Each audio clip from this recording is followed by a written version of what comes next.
The C-SPAN networks bring you long-form public affairs programming from the nation's capital and are a public service of your television provider. C-SPAN, created by cable. Please welcome Donald Trump Jr.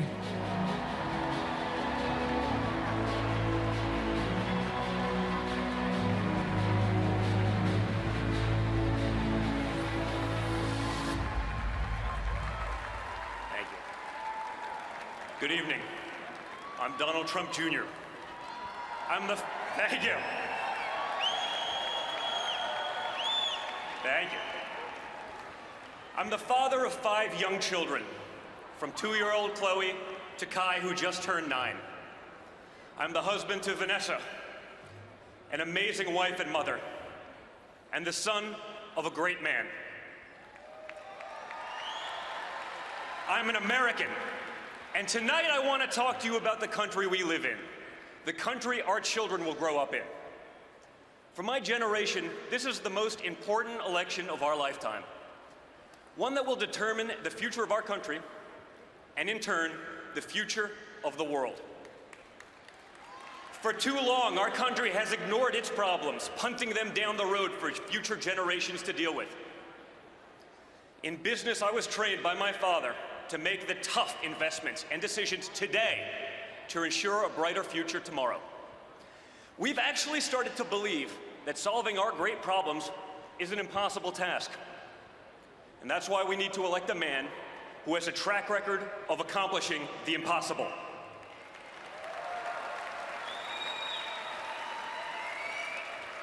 For the first time, parents no longer think that their kids will be as well off as we were.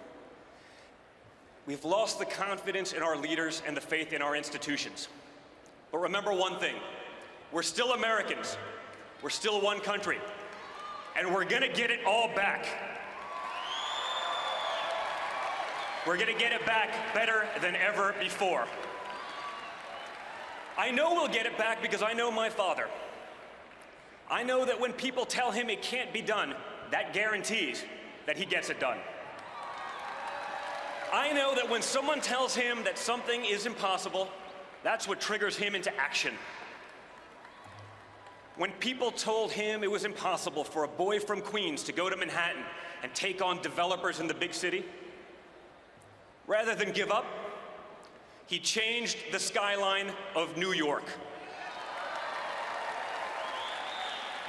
I've seen it time and time again, that look in his eyes when someone says it can't be done. I saw that look a little over a year ago when he was told he couldn't possibly succeed in politics. Yes, he did. For my father, impossible is just the starting point. That's how he approaches business projects. That's how he approaches life. Whether it's teaching his granddaughter how to swing a golf club or tackling the toughest negotiations, he's always fully committed. That's why the person who had never run for office before stood on the stage 11 months ago in this very arena with 16 professional politicians. And this week, that same man will stand before you as our party's nominee for the President of the United States of America.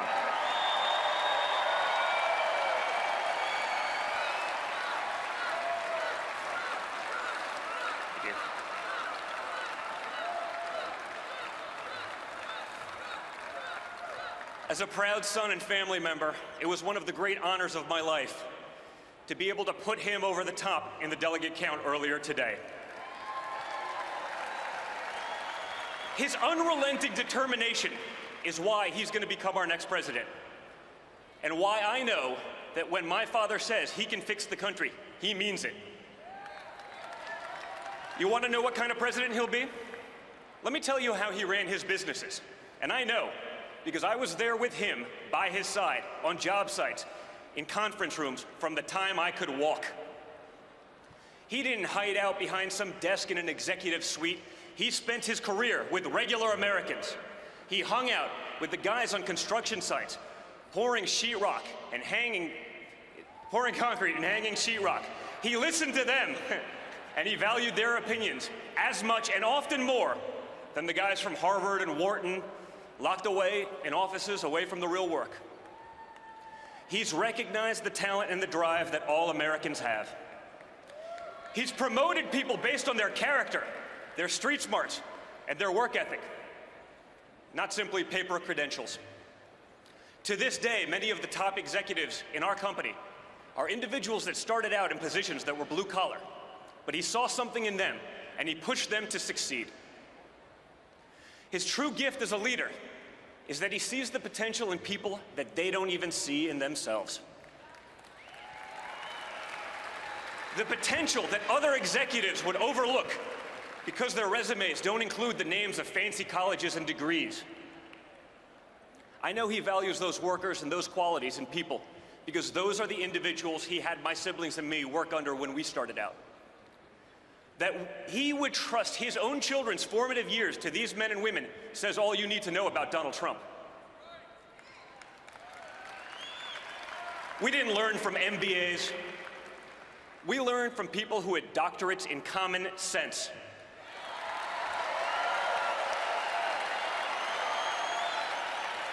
Guys like Vinny Stelio, who taught us how to drive heavy equipment, operate tractors and chainsaws, who worked his way through the ranks to become a trusted advisor of my father. It's why we're the only children of billionaires as comfortable in a D10 Caterpillar as we are in our own cars.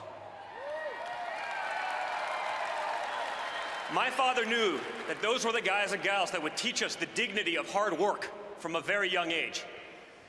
He knows that at the heart of the American dream is the idea that whoever we are, wherever we're from, we can get ahead, where everyone can prosper together. The other party also tells us they believe in the American dream. They say we should worry about economic inequality and immobility. You know what? They're right. But they don't tell you that it was their policies that caused the problem, and it was their policies that have no accountability.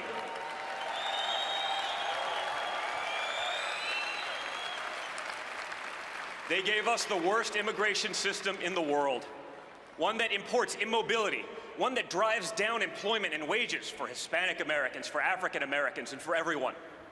An immigration system that favors illegals over those trying to go through the process legally. And at times, even over law-abiding citizens. It was Bernie Sanders himself who warned that a large tide of new workers keeps wages low and poverty high. The other party gave us public schools that far too often fail our students, especially those who have no options. Growing up, my siblings and I, we were truly fortunate to have choices and options that others don't have. We want all Americans to have those same opportunities.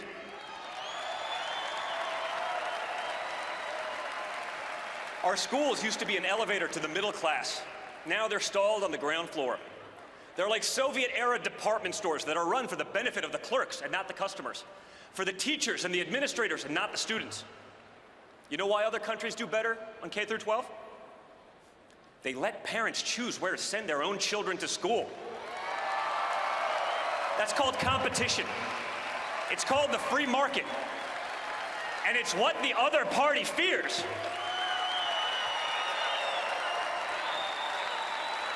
They fear it because they're more concerned about protecting the jobs of tenured teachers than serving the students in desperate need of a good education.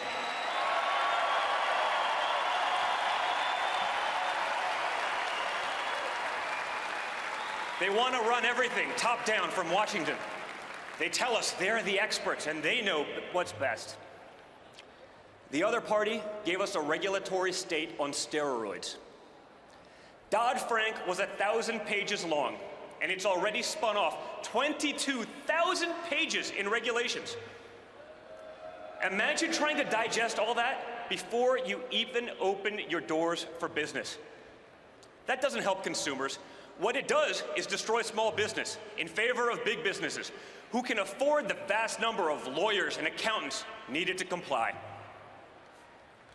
Dodd-Frank is consumer protection for billionaires. We've produced the thickest network of patronage and influence of any country at any time in world history. It's composed of the self-satisfied people at the top, our new aristocrats. We can't live that way any longer. It's too risky. Let me talk a little bit about risks. The other party is the party of risk. I've spent many time with many great Americans who have served this country in the military, and they know what's at stake. When we have weak leaders in positions of power, Americans risking their lives for our freedoms are less safe. You know, almost daily I get a call or a text from a real American hero. His name's Mark Geist, and I'm proud to call him a friend. Mark was part of the security team at the annex on our grounds of the consulate in Benghazi. Mark was one of the men who received frantic phone calls from his buddies at the compound, calls that pleaded for help, calls that he and his team tried to answer, but calls that didn't save all his friends, because Secretary Clinton's State Department had ignored their requests for help, both on the night in question and even in the weeks and months leading up to the attack. It was a tragedy, and one that would be repeated were she to win the election. Ask Mark who's fit to lead, who has the judgment to lead, who will take that call at 3 o'clock in the morning yet? You know, or better yet, ask yourselves, if you were in Mark's shoes that night, who would you rather call?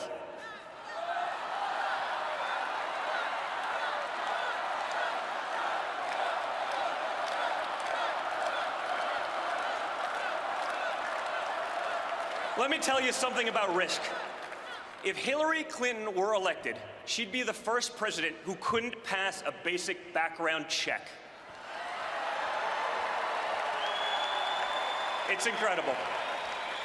Hillary Clinton is a risk Americans can't afford to take. She says she'll issue executive orders to take away Americans' guns. She wants to appoint judges who will abolish the Second Amendment. Okay.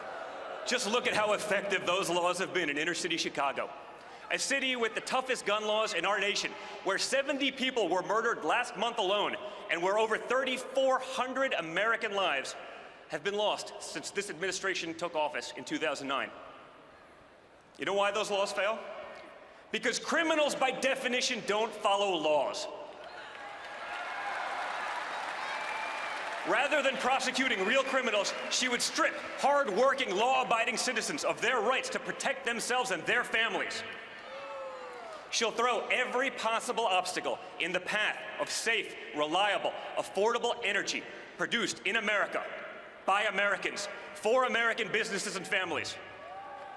Rather than being energy independent, our country will be forced to remain beholden to her buddies in the Middle East. Those are risks we can't afford to take. And when we win, we're not going to have to. There's so much work to do. We will not accept the current state of our country because it's too hard to change. That's not the America I know. We're going to unleash the creative spirit and energy of all Americans. We're going to make our schools the best in the world for every single American of every single ethnicity and background. We're going to put Americans first, all Americans, not a special class of crony elites at the top of the heap. We're going to elect a president who will work with everyone to pass legislation that will make our country great again. A president who will give us a tax code that will free the American economy and end special loopholes for the wealthy. A president who will give us an immigration law that protects American citizens and gives them jobs. A president who will repeal and replace Obamacare without leaving our most vulnerable citizens without health care, and who will do it without destroying Medicare for seniors, as Hillary Clinton has proposed.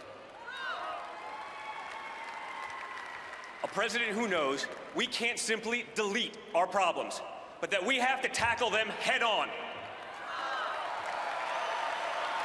A president who won't allow PC culture to put the safety and well-being of our children and our loved ones at stake. A president who won't bow and pander to nations that shudder at the very thought of America's existence. A president more concerned with the safety and comfort of his fellow Americans than the feelings of those hostile nations abroad who, if given the option, would wipe America off the face of this earth.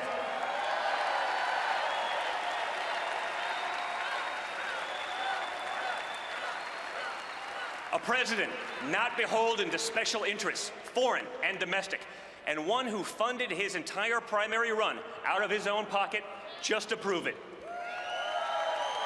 A president who will secure and defend the borders of the United States and who will appoint judges who believe that freedom requires a limited government. A president who won't use the highest office in the land as a path to personal enrichment. A president who's actually created real jobs, who has actually signed the front of a paycheck, and who doesn't just talk about it in theory. A president who has real people's families and livelihoods dependent on his success and the success of his company for decades. A president who speaks his mind, and not just when it behooves him to do so, who doesn't have to run a focus group or use data analytics to be able to form a simple opinion, who says what needs to be said and not just what you want to hear. A president who will unleash the greatness in our nation and in all of us, who will give the hard-working men and women who built this great country a voice once again. That president can only be my mentor, my best friend, my father, Donald Trump. And when we elect him, we'll have done all that. We'll have made America great again, greater than ever before. Thank you, and God bless.